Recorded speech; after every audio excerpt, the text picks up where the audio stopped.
Powered by NBC bearings, భారతదేశపు మొట్టమొదటి bearing తయారుదారు. Telangana rising summit పై CM review. సమీక్షకు హాజరైన శ్రీధర్ బాబు, పొన్నం. డిసెంబర్ 8, 9 తేదీల్లో విజన్ డాక్యుమెంట్. ఎవరి ప్రయోజనాల కోసం జీహెచ్ఎంసీ విస్తరణ? ఫ్యూచర్ సిటీ పేరుతో రియల్ ఎస్టేట్ వ్యాపారం చేస్తున్నారా? సర్కార్పై మండిపడ్డ కేటీఆర్. కొత్తగా విద్యుత్ స్కామ్ కి తెరదీశారు. క్యాబినెట్ లో స్కీమ్ల గురించి చర్చ లేదు. పంపకాల కోసమే మీటింగులన్న హరీష్. రోడ్డు ప్రమాదాలపై థర్డ్ పార్టీ ఆడిట్. వాహనాలకు స్పీడ్ గవర్నర్లు తప్పనిసరి. వేగం పెంచితే సీజ్ చేస్తామన్న చంద్రబాబు. బూతులు మారడం లేదు, బుద్ధి మారడం లేదు. వైసీపీ నేతలకి పవన్ కళ్యాణ్ హెచ్చరిక. సొంత పార్టీ నేతలు తప్పు చేసినా ఊరుకోనన్న పవన్. బీసీ కోటాపై మాటల యుద్ధం. 42% ఇస్తామని 17% ఇచ్చారన్న విపక్షాలు. కేంద్రంపై పోరాటానికి కలిసి రావాలన్న పొన్నం.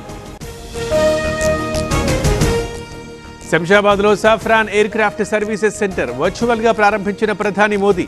తెలంగాణ అభివృద్ధికి మైలురాయన్న రేవంత్. జమ్మికుంట చెక్ డ్యామ్ ని బ్లాస్ట్ చేశారు. బండి ఎందుకు ఫిర్యాదు చేయలేదన్న ప్రవీణ్.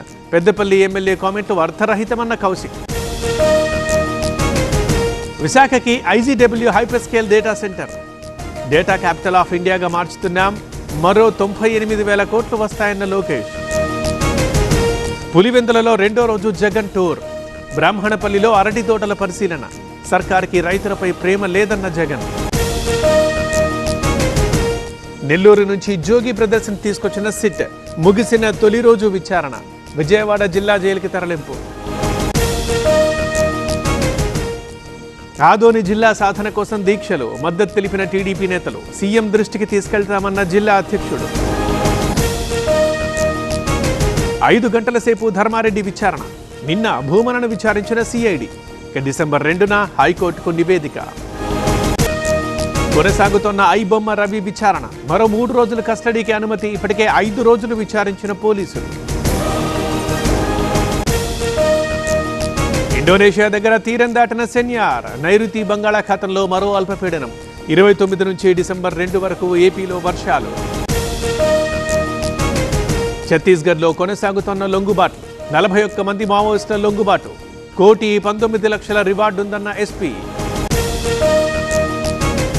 కర్ణాటకలో సీఎం మార్పు ప్రచారం. అలాంటిదేమీ లేదన్న డిప్యూటీ సీఎం.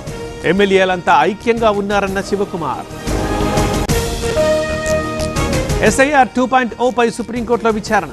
డిసెంబర్ 1లోగా రాతపూర్వక జవాబు ఇవ్వండి. బెంగాల్, తమిళనాడు ఎన్నికల కమిషనర్లకు గడువు. బెట్టింగ్ ఆదాయం అక్రమ సంపాదనే. మనీ లాండరింగ్ చట్టంతో దర్యాప్తు చేయొచ్చు. ఈడీకి అనుకూలంగా ఢిల్లీ హైకోర్టు ఆదేశాలు. 19,919 కోట్ల ప్రాజెక్టులకు కేంద్ర cabinet okay. Rare earth magnet production కి 7,280 కోట్లు. పుణే మెట్రో విస్తరణకి ఆమోదం. ఢిల్లీ పేలుడు కేసులో మరో ఉగ్రవాది అరెస్ట్. హౌజ్ గ్రామంలో ఉమర్కి షోయబ్ ఆశ్రయం. ఈ కేసులో ఇప్పటిదాకా 7 arrest. Powered by NBC bearings, భారతదేశపు మొట్టమొదటి బేరింగ్ తయారుదారు.